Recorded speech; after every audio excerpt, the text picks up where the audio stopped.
Assalamualaikum warahmatullahi wabarakatuh. Bismillahirrahmanirrahim. Subhanaka la ilma lana illa ma 'allamtana innaka antal alimul hakim. Rabbi zidna ilman warzuqna fahman. Qala musannif wa nafa'na bihi wa bi'ulumi fid dharain amin. Kali ini kita membahas secara ringkas mengenai tentang puasa, yaitu puasa fardu di bulan suci Ramadan. Kita menggunakan kitab takrib. Langsung aja pada baris yang paling atas, Kitabus Siyami, kitab menjelaskan tentang hal-hal yang berkaitan dengan puasa. Wa syurutu wujubis siyam, syarat-syarat wajib puasa.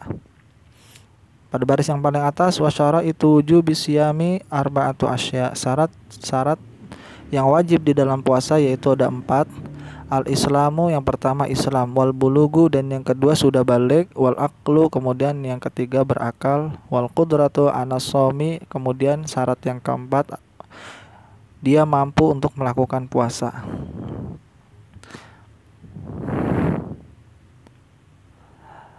Maksudnya mampu untuk melakukan puasa artinya kalau misalnya dia sakit, kemudian dengan dia puasa justru sakitnya malah tambah parah, maka dia tidak diwajibkan untuk puasa. Akan tetapi dia wajib mengganti puasanya itu ketika di luar bulan Ramadan. Adapun berakal, maka tidak diwajibkan bagi orang yang gila untuk melakukan puasa. Adapun anak yang belum balik, maka bagi orang tuanya wajib memerintahkan apabila mampu atau melatih anaknya itu untuk puasa paling tidak setengah hari, agar membiasakan dia supaya dia nanti kuat ketika balik, ketika dia udah dewasa untuk melakukan puasa. Adapun Islam, syaratnya Islam itu maka tidak diwajibkan bagi orang yang kafir. Adapun bagi orang yang murtad, apabila dia telah kembali kepada Islam, misalnya dia murtadnya selama 2 tahun, berarti dia ninggalin puasa Ramadan itu 2 bulan. Karena 1 tahun itu kan ada 1 bulan, yaitu bulan Ramadan. Nah, bulan Ramadan yang pertama dan bulan Ramadan yang tahun kedua berarti kan 2 bulan itu dia ninggalin puasa. Maka ketika dia masuk lagi ke dalam Islam, dia wajib mengqadha, yaitu 2 bulan, yaitu puasa Ramadannya. Kemudian pada bagian yang paling atas, syurut wujubis siyam, syarat-syarat wajib puasa yaitu ada 4. Al-Islam wal bulug, kemudian berakal dan qudratu anas shaumi, dan dia mampu untuk melakukan puasa. Kali ini pembahasan faraidus siyami, fardu-fardu di dalam puasa. Faraidus siyami pada bagian yang paling atas itu di kolom yang paling atas, fardu siyam. An-niyatu, yang pertama niat. Kemudian yang kedua al-imsaku anil akli, yaitu menahan diri dari makan, wasyurbi, dan dari minum ketika puasa sedang berlangsung. Kemudian yang ketiga, fardu yang ketiga adalah adamul jima'i, yaitu tidak melakukan hubungan badan ketika puasa sedang berlangsung. Kemudian ada muta'ammudil qaihi, kemudian tidak muntah secara sengaja ketika dia sedang melakukan puasa. Artinya yang pertama itu niat, terus menahan diri dari makan dan minum, kemudian tidak berhubungan badan ketika puasa, kemudian tidak muntah secara sengaja ketika sedang puasa. Wa faraidus shaum, ya ini sama ini ya, arba'atu asya, yaitu ada 4 niat, dan niat ini dilaksanakan ketika malam hari ya, karena niatnya itu sebenarnya kan harus dibarengi dengan fajar shadiq ya, dan niat ini susah untuk dibarengi dengan fajar shadiq, maka niatnya itu mulai dari malam hari ya. Nawaitu somagodin an adai fardu syahri ramadhana hadhihi sanatin lillahi ta'ala. Mazhab Imam Syafi'i menjelaskan mengenai niat di dalam puasa. Seseorang itu wajib dia niat itu setiap malam di bulan Ramadan ya. Adapun Imam Malik berpendapat boleh niatnya di awal bulan Ramadan sekaligus. Artinya saya niat puasa sekaligus, artinya secara keseluruhan di bulan suci Ramadan. Jadi niatnya itu cuma sekali, tapi itu udah mewakilkan niat-niat sampai di akhir bulan Ramadan. Adapun Imam Syafi'i dia itu mesti niatnya itu harus setiap malam. Kemudian mengenai tentang berhubungan badan di siang hari di bulan Ramadan atau ketika puasa berlangsung. Bagi orang yang berhubungan badan suami istri ya, itu ketika dia puasa kemudian dia berhubungan badan secara sengaja, maka dia terkena kafarat, tebusan, denda. Dendanya itu apa? Yaitu memerdekakan satu budak. Kalau misal dia nggak mampu, ya udah, berarti sebagai pengganti dendanya dia puasa 2 bulan berturut-turut. Kemudian kalau misal dia nggak kuat juga untuk membayar kafaratnya itu dengan dua bulan puasa berturut-turut, maka dia itu dendanya itu diganti dengan memberikan 60 makan orang miskin. Satu orang miskin diberi 1 mud. Ukurannya 1 mud, setiap orang miskin dan orang fakir itu dikasih makan ya. Ini kafarat atau tebusan bagi orang yang berhubungan badan secara sengaja di bulan suci Ramadan. Adapun berhubungannya dia lupa, dia karena nggak tahu atau dia itu emang nggak sengaja, maka tidak terkena kafarat. Kemudian begitu pula orang yang muntah, dia itu muntahnya itu tidak secara sengaja, maka dia juga sama, nggak batal puasanya. Kemudian bagi orang yang berhubungan badan di siang hari atau ketika lagi puasa, dia itu selagi dia membayar tebusan kafaratnya, yaitu memberikan 60 makan orang miskin, kemudian dia juga harus mengqadha puasanya. Karena kan dia batal tuh, berhubungan badan itu membatalkan puasanya, sehingga dia wajib mengqadha nanti ketika di luar bulan Ramadan.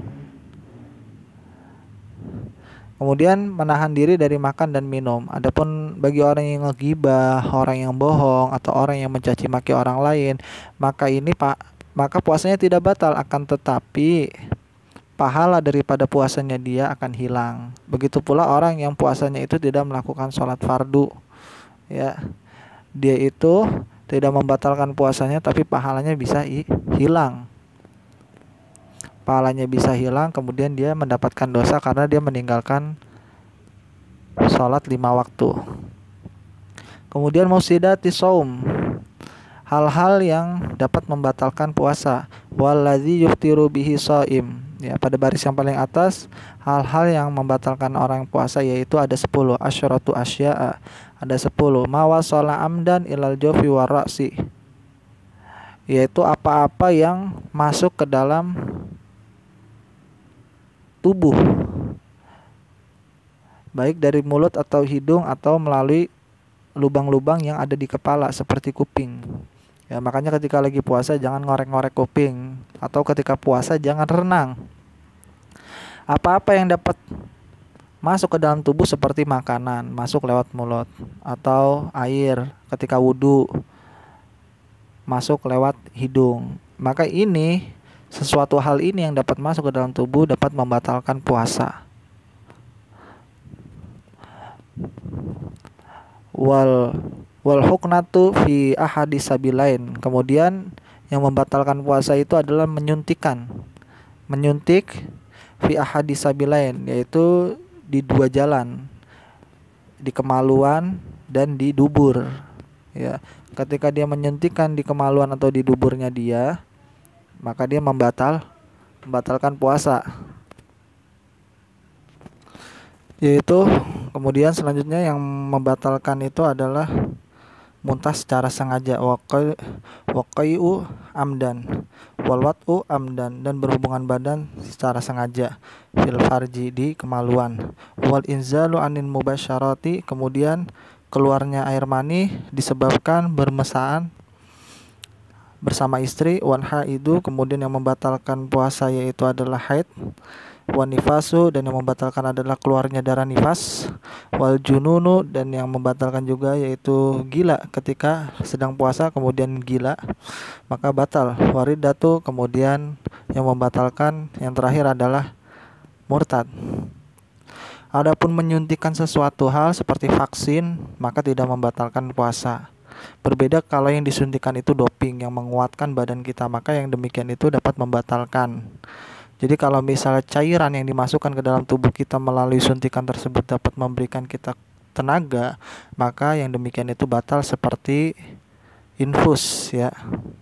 Infusan itu dapat membatalkan. Adapun kita itu disuntik karena ingin diambil darahnya atau dimasukkan vaksin, maka tidak membatalkan puasa. Kemudian muntah secara sengaja ya. Kemudian berhubungan badan secara sengaja, tadi udah disebutkan sebelumnya ya. Dan ini pun terkena kafarat ya. Terkena tebusan, udah dia mengqadha di luar Ramadan nanti, kemudian dia juga harus membayar tebusannya, yaitu memberikan 60 miskin orang dikasih makan ya. Satu orang miskin dikasih 1 mud. Ukuran 1 mud bisa dilihat di di Google ya, gampang ya. Lihat 1 mud itu sama dengan berapa ya.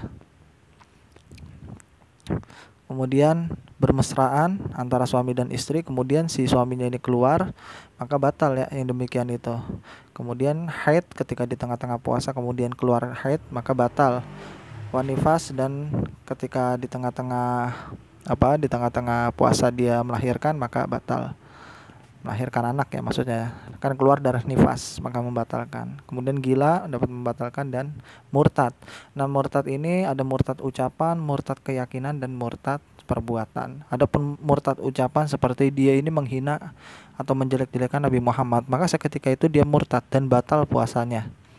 Adapun murtad dari segi keyakinan, contoh dia di hari itu dia ingin mempelajari ilmu sihir, atau dia berkeinginan dia itu pindah agama dalam hatinya, walaupun dia ucapan dan perbuatannya belum dilakuin, maka seketika itu dia murtad. Maka kalau dia murtad, caranya itu ya dengan syahadat, tapi puasanya udah batal itu, yaitu dengan syahadat kembali. Tapi kalau ketika di puasa dia murtadnya itu, maka membatalkan puasanya.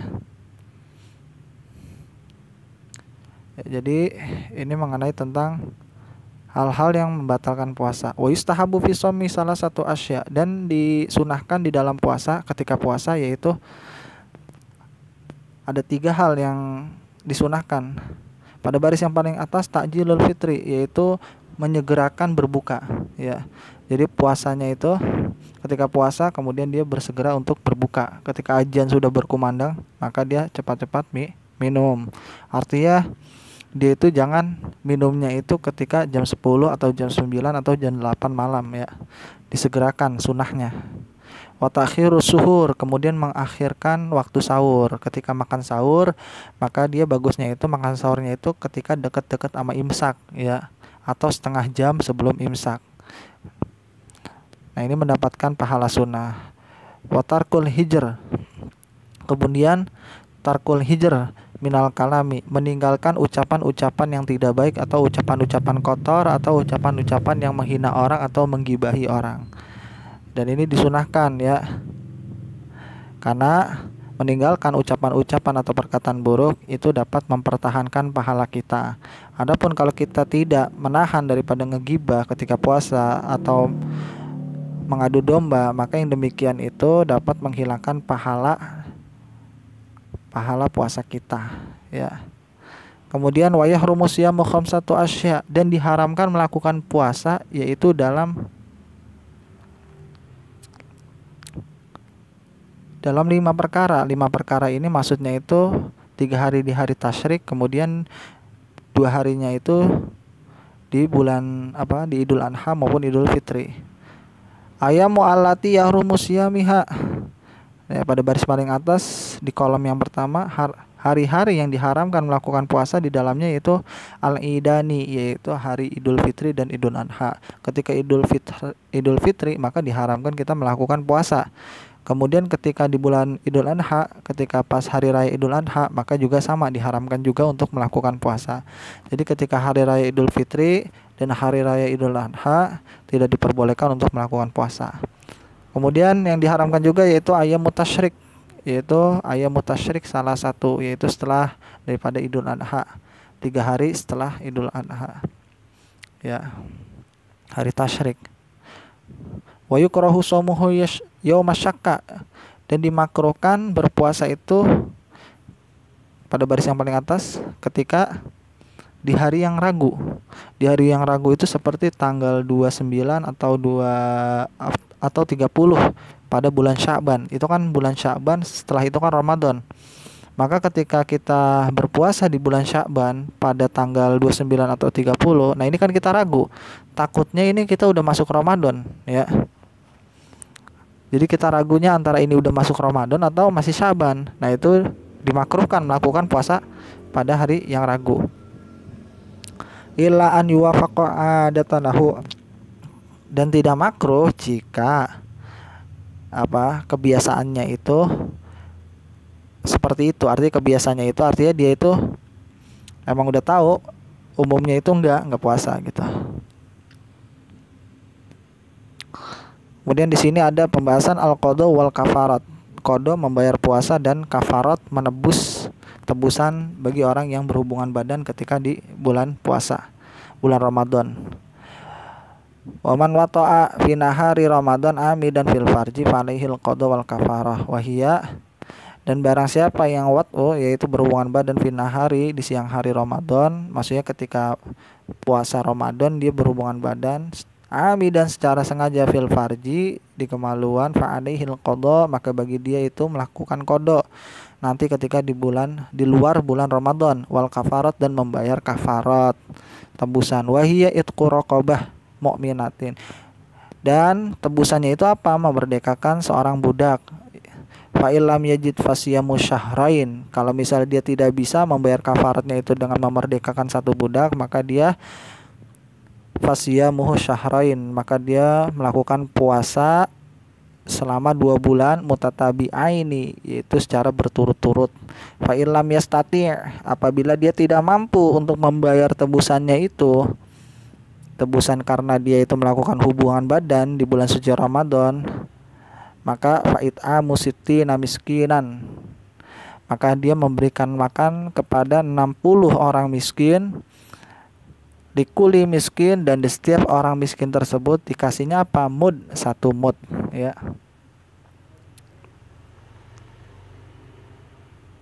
Waman mata wa alaihi siyam, dan barang siapa yang mati wa alaihi siyam, dan dia masih punya tanggungan puasa. Nah, misalnya ada almarhum, si almarhum ini semenjak hidupnya itu di bulan Ramadan yang tahun 2018 dia itu meninggalkan puasa Ramadannya, maka dia diqadha nih. At'amu anhu likulli yaumin mud, maka cara mengqadhanya itu dengan cara si keluarga almarhumnya ini dengan cara memberikan makan setiap 1 hari yang ditinggalin oleh si almarhum, 1 hari puasa yang ditinggalin oleh si almarhum ini, maka cara ngegantinya itu dengan memberikan makan 1 orang miskin 1 mud. Atau keluarganya yang puasa dengan niat mengqadha puasa si almarhum. Kalau misalnya keluarganya nggak mampu, maka keluarganya itu memberikan makan 1 mud kepada orang miskin, dan ini terhitung 1 hari. Kalau misalnya si almarhum ini ninggalinnya 10 hari puasa Ramadannya, maka bagi si keluarga dia berarti harus ngeluarin 10 mud, ya, dan 1 mud bagi setiap orang miskin, ya. Jadi 10 orang miskin yang kebagian, ya. Wa syekhu in ajaza anis saum, dan bagi orang yang sudah tua, aki-aki, udah nggak mampu untuk melakukan puasa, in ajaza anis saum, untuk melakukan puasa, yuftiru wa yut'amu an kulli yawmin mud, maka dia itu memberikan makan di setiap hari yang dia tinggalin juga sama, yaitu 1 mud. Artinya ketika aki-aki atau nenek-nenek dia udah nggak kuat untuk melakukan puasa, maka dia itu cara ngegantinya itu bukan dengan cara dia berpuasa di luar bulan Ramadan, ya, bukan, tapi si keluarganya ini atau si aki-akinya ini kalau dia punya duit, punya harta, maka hartanya tersebut digunakan untuk memberikan fidyah, untuk menggantikan puasa-puasa yang dia tinggalin. Sama, ya, 1 hari puasa yang dia tinggalin yaitu digantinya 1 mud. Kalau dia selama 30 hari ditinggalin berarti dia ngeluarin 30 mud, ya. dan 1 mud untuk orang miskin. Berarti 30 orang miskin kebagian 1 mud, 1 mud, 1 mud. Wal hamil wal murdi'i, kemudian bagi orang yang hamil, wal murdi'i, dan bagi orang yang menyusui anaknya, in khafata ala anfusihima, jika dia itu takut atas dirinya, ya. Jadi ibu hamil atau ibu yang menyusui, dia ini khawatir kalau melakukan puasa dapat membahayakan dia, atau dapat membahayakan kandungannya dia, atau dapat membahayakan si ibu yang menyusui ini, takut susunya kurang banyak yang keluar untuk si bayinya. Aftarata wa alaihal qada, ya, maka dia nggak apa-apa membatalkan puasanya, tidak melakukan puasa. Wa alaihimal qada, akan tetapi dia harus qada, nanti harus mengganti puasanya nanti di luar bulan Ramadan. Wa in khafata ana auladihima, kalau seandainya dia khawatirnya, takutnya dia kalau melakukan puasa itu takut anaknya ngapa-ngapa, seperti anaknya jadi kebagian susunya sedikit, seperti ibunya takutnya anaknya keguguran, aftarata wa nihal qada wal kafarat, maka bagi si ibunya ini nanti di luar bulan Ramadan, maka dia mengganti puasa yang dia tinggalin itu, plus dia memberikan kafarat, tebusan, an kulli yaumin mud, dan di setiap tebusan yang dia tebuskan itu dari puasanya yang dia tinggalin itu, maka setiap hari yang ditinggalin itu dibayarnya 1 mud. Wa warid lu wasudusi bin Irak, yaitu 1 mud kalau di sini ukurannya itu 1 liter dan 1/3 bil Iraqi menurut takaran daerah Irak. Ya, jadi kalau misalnya ibu-ibu itunya dia tuh khawatirnya kepada dirinya sendiri, ya, jadi ibu yang hamil, ibu yang menyusui, dia batalin puasa, alasannya itu dia takut badannya sendiri itu kenapa-kenapa, takut membahayakan bagi dirinya sendiri, maka dia mengqada nanti di luar bulan Ramadan. Tapi berbeda kasusnya ketika si ibu-ibu ini membatalkan puasa ini karena dia takut anaknya ini keguguran atau takut anaknya ini tidak kebagian susu, ya, tidak dapat disusui. Dia takutnya ke anak ini, ya, bukan ke dirinya. Maka bagi dia ini, bagi si ibunya ini, qada plus membayar kafarat. Setiap kafaratnya itu dikasih 1 mud, ya. Sehari puasa yang dia tinggalin maka digantinya 1 mud. Jadi kalau khawatirnya ke anak, takut anaknya ngapa-ngapa kalau dia puasa, makanya dia batalin, maka dia itu kena qada iya, kafarat iya. Suruh mengganti iya, bayar tebusan juga iya. Cuma kalau dia itu ngebatalin puasanya kalau takut karena dirinya sendiri, bukan karena anaknya, maka dia cukup mengqada, menggantikan puasanya aja nanti di luar bulan Ramadan. Kemudian wal maridu, dan orang yang sakit, yang parah. Kalau dia sakit, kalau dia nggak minum obat malah tambah parah. Kalau dia puasa malah tambah parah sakitnya. Itu boleh membatalkan, tapi dia mengqada, mengganti puasanya itu ketika dia udah sembuh nanti di luar bulan Ramadan, maka diganti puasanya dengan dia melakukan puasa. Wal musafir, dan bagi orang yang melakukan perjalanan safron tawilan, yang melakukan perjalanannya itu jauh, maka dia diperbolehkan untuk membatalkan puasanya, tapi nanti di qada, ya, ketika dia itu di luar bulan Ramadan. Misalnya dia melakukan perjalanannya cuma sehari, berarti nanti di luar Ramadan dia ganti dengan puasa 1 kali. Iftiratani wa yaqdiyani. Kemudian di sini pada baris yang paling atas, yaumus syak. Ini kan tadi kan ada 3 ada hari-hari yang diharamkan untuk berpuasa. Yang pertama itu Idul Fitri dan Idul Adha. Kemudian yang diharamkan juga kan di hari syak. Ya, hari syak itu adalah hari yang ragu, ya, maksudnya dimakruhkan, ya, maksudnya. Wa yaumus salasin min Sya'ban, yaitu hari yang ke-30 di bulan Sya'ban. Jadi hari ke-30 di bulan Sya'ban itu jangan ngelakuin puasa. Idza tahaddas iza tahaddatsan nas bi ru'yatil hilal. Apabila ada orang yang ngomong bahwasanya mereka melihat hilal, maka bagi orang yang di 30 Sya'ban itu, di tanggal 30 Sya'ban itu, maka jangan melakukan puasa karena itu hari ragu ya.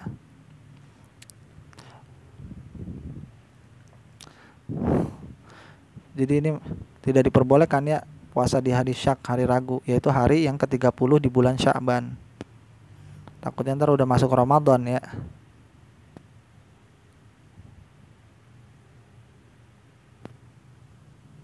Nah, segini aja pembahasan mengenai puasa. Kurang lebihnya saya mohon maaf. Pembahasannya sebenarnya agak ringkas ya. Soalnya kita pakai kitab takrib. Adapun pembahasan yang lebih panjangnya lagi atau lebih detailnya lagi nanti kita pakai kitab Takrirat Sadidah. Untuk sementara kita pakai kitab takrib. Mudah-mudahan bermanfaat. Kurang lebihnya saya mohon maaf. Billahi taufiq wal hidayah. Wassalamualaikum warahmatullahi wabarakatuh.